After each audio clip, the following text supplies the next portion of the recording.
Yeah, I don't know how I'm supposed to start this, but I guess this is how I start. Hi, I'm Tasha. I've been doing videos online for a while now, and honestly, I just wanted to take like a moment to cross my T's and dot my I's. So honestly, I started this restart thing about art. I felt like my skill wasn't where I wanted it to be, and I had several goals that implied that I had to enforce. Why am I trying to find smart words?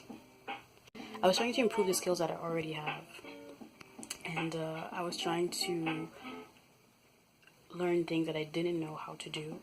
So I learned mostly by myself. Like, yes, I had art in high school that I had to do to have my diploma, and yes, I doodled in general, but like it was nothing great until I started to do art journaling. So instead of actually writing down things, I would just draw. If I was stressed, if I was anxious, if I was happy, I would draw, and it became just part of my lifestyle, part of my everyday life. And then I got to improve, and that's where I am today. In general, if you have goals and you're aiming to get to a certain level, if for XYZ reason you're not close to attaining it, you have to make a plan to get there. It's great to say, I want to be a doctor. I want to travel. I want to learn a language. I want to make 10K in whatever amount of time. Insert the amount that you wish to get. Insert what you want. But in general, as soon as you have like a goal, I want to get there, I want to do this, and I want to be that, is where you should start making a plan for yourself. The whole idea of restart is really that of going back of stopping. Because restart means that you have to pause, right? In a video game, you have to pause, go on a menu, and then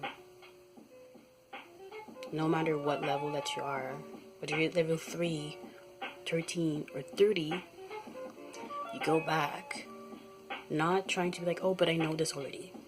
No, you go back, and you really try to see like, okay, where am I at? What do I actually know? What do I have to work on? What do I want? And then, with the skill that I have right now, can I get there?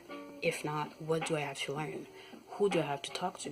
What kind of partnership do I have to get into so that I can acquire the skill, that I can meet those people, that I can get this opportunity that's going to bring me to the next opportunity, and so on and so forth, so that I can climb the steps and the levels to get to either the level I want or the skill that I want to be able to do the level at.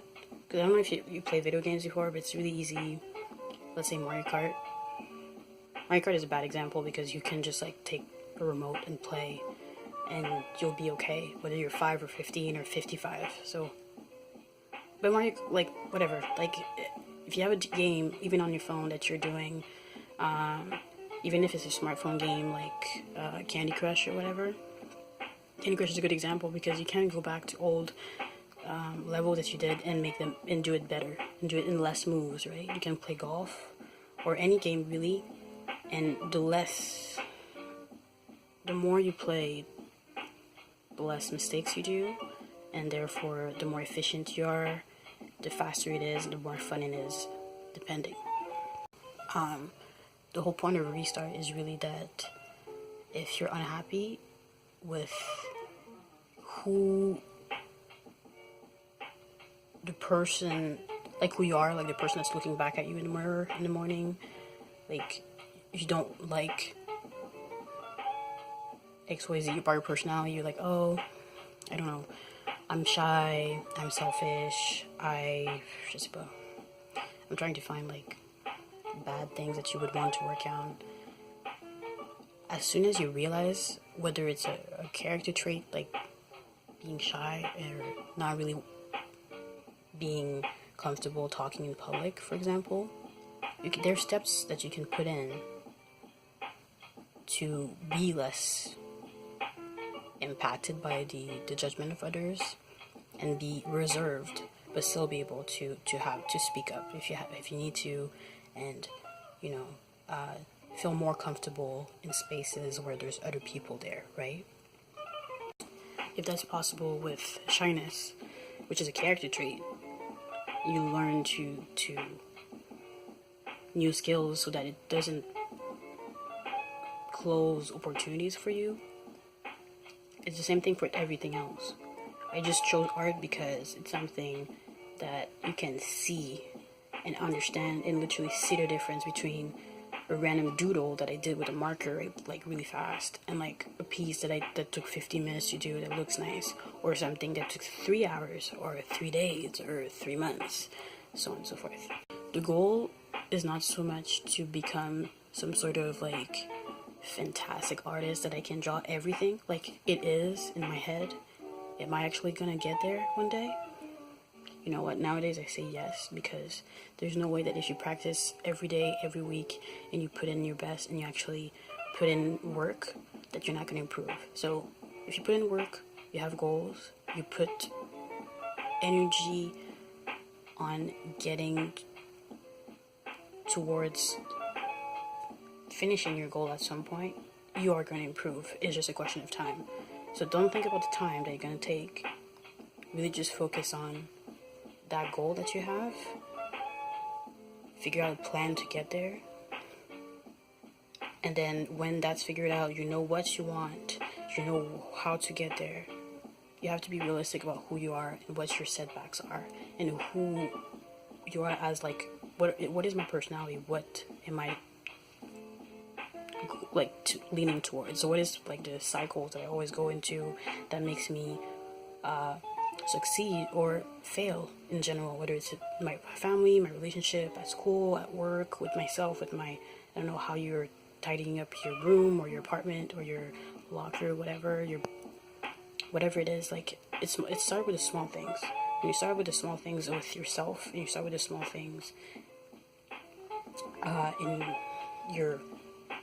in your life, like in your room, in your classroom, in like every day when you get up and you go to work or to school or to whichever thing that you have to attend to, your attitude, your mindset is the first thing that you need to change.